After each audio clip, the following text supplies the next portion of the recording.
Today's show is brought to you by Fiverr.com. That's the word 5 with 2 R's after it.com.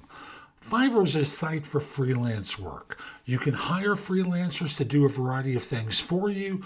You can be a freelancer on it as well and experiment with the site to see whether what you want to be doing professionally outside of the rat race, outside of your full-time job, is viable.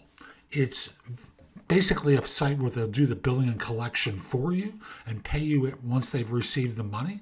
In addition, if you want to hire people like I do for book editing, transcriptions and such, very inexpensive, and I've had very good work for me. So again, it's Fiverr.com. You can use the link in the show notes.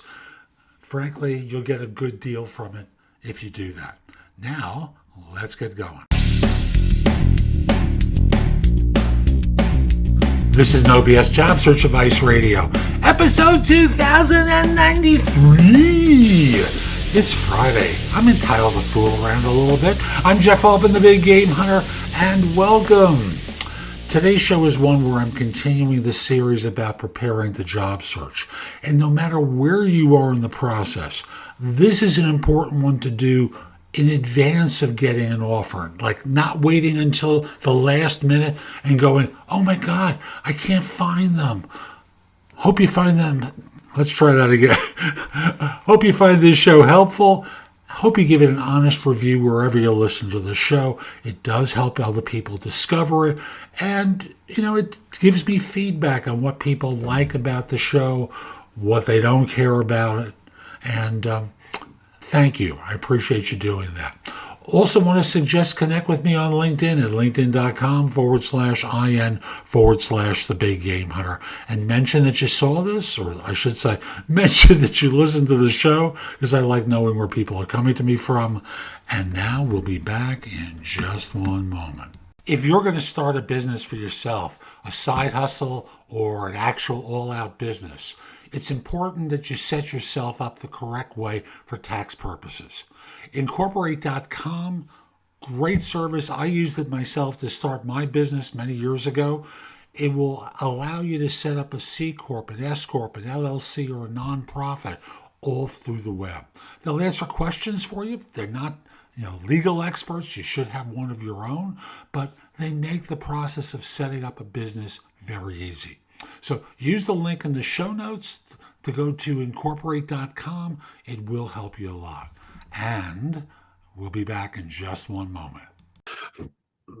Most people don't take the time early in the search to decide who their references should be, to speak with them, confirm that they'd be a good reference, and see what they'd have to say about them. And the impact is you get down to offer phase, and sometimes you can't find people. And sometimes they don't say things quite as well as you'd like them to, because they get a little bit nervous. So I want to encourage you early in your search, early as you're preparing to search, to reach out to folks that you think might be good references. It gives you time to find them if they're not at numbers or email addresses that you expect them to be.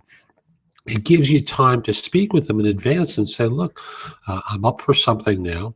I'd like to use you as a reference. Let me ask you a question. What did you think about my work?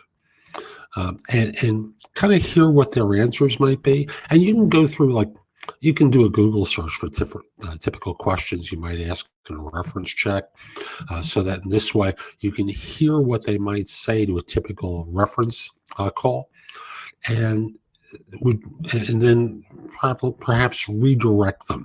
So you might say, I heard what you said was such and such. Would you feel comfortable saying this instead?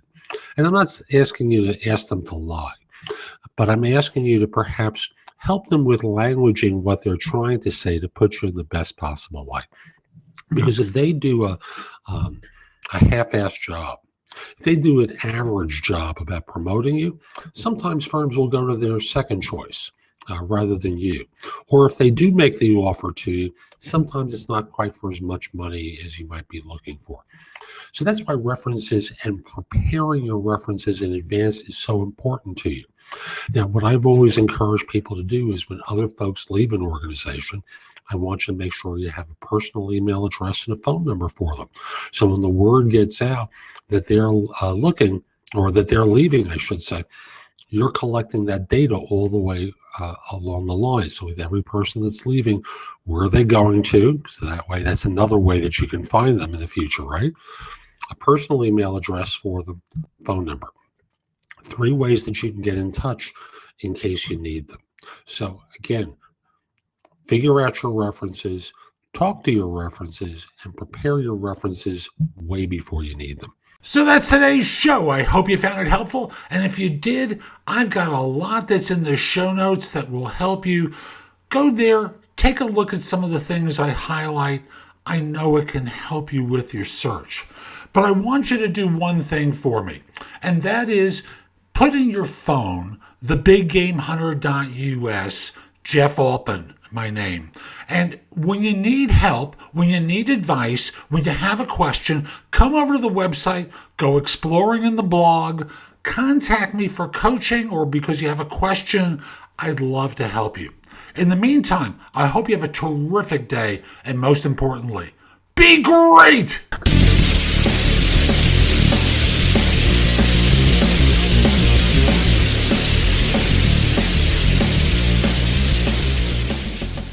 Support for today's show comes from Eureka. Now, if you're a technology professional wanting to get a certification, Eureka has a number of different certs that you can take that will cost you a lot less and still give you the kind of training that you really want. So use the link in the show notes to check out the site. I think you'll find it surprisingly inexpensive. And now, we'll be back in just one moment.